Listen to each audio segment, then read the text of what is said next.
Halloween is probably my favorite holiday. I dress up in homemade costume, I hand out treats, and I am the life of any All Hallows party. Although, I eagerly participate. I refuse to decorate for Halloween. It's my mom's fault. See, when I was about 15 years old, my mother worked at a local hotel. She was a night shift restaurant manager there. Since she was also a kleptomaniacal pack rat, she took decorations home with her often.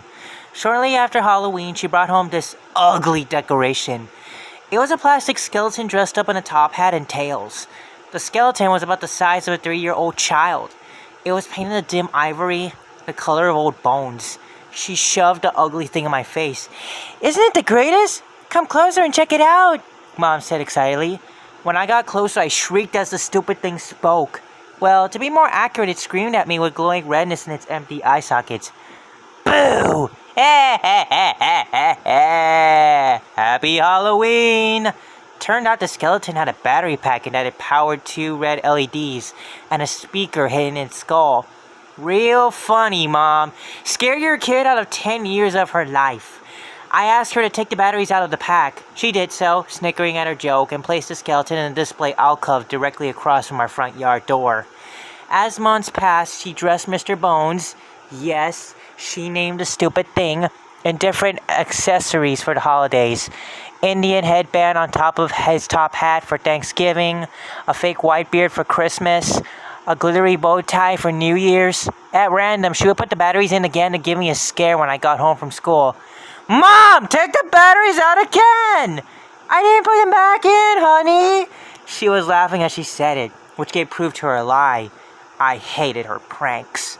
My mom left me alone a lot at night. It came with her job as a night manager. I dealt with it by playing video games or reading as late as I wanted and eating junk food. I had hidden in my room. That didn't always help, though. Sometimes I get this feeling. I would say it was just paranoia, but anyone who has experienced it would never say just paranoia. That makes it seem smaller than it feels. Your mouth goes dry, and no amount of drink makes you feel better. Your stomach keeps doing this strange roll to the side. Your breath becomes shorter, and all you can think about is how stupidly easy it would be for someone to get into your place and make short, bloody, violent use of you. I decided to take the batteries out of Mr. Bones once and for all during one of these fits. I didn't need the stupid thing shrieking at me while I was like this. I took out the batteries and decided to clip one of the wires to make sure as I picked the skeleton up and turned it over. It occurred to me that this decoration was a bit heavy. It felt heavier than plastic should be. I knew the hands were plastic. The little bony hands were obviously made from a bad mold, as was the skull. After I clipped the wire, I opened the tuxedo shirt and felt the ribs. It didn't feel like plastic. It felt colder and a little like stone, a little like wood. There was strange grooves in the area where the heart would be on a normal person. Notches, like something happened forced there. I had never felt bone, but those ribs felt like how I imagined bone would. I quickly buttoned the shirt back up on the doll and flung it into the alcove. I was going to head up to bed now and tell Mom about this in the morning.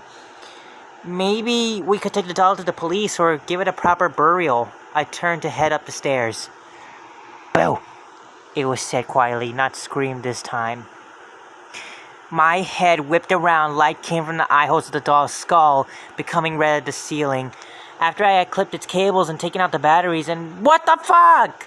I didn't wait for an answer. I ran up the stairs to my room and locked the door. I left all the lights on and refused to come out until morning. My mother promised she'd take care of the doll. I never saw it again after that. I didn't know if she took it to the cops or just threw it away.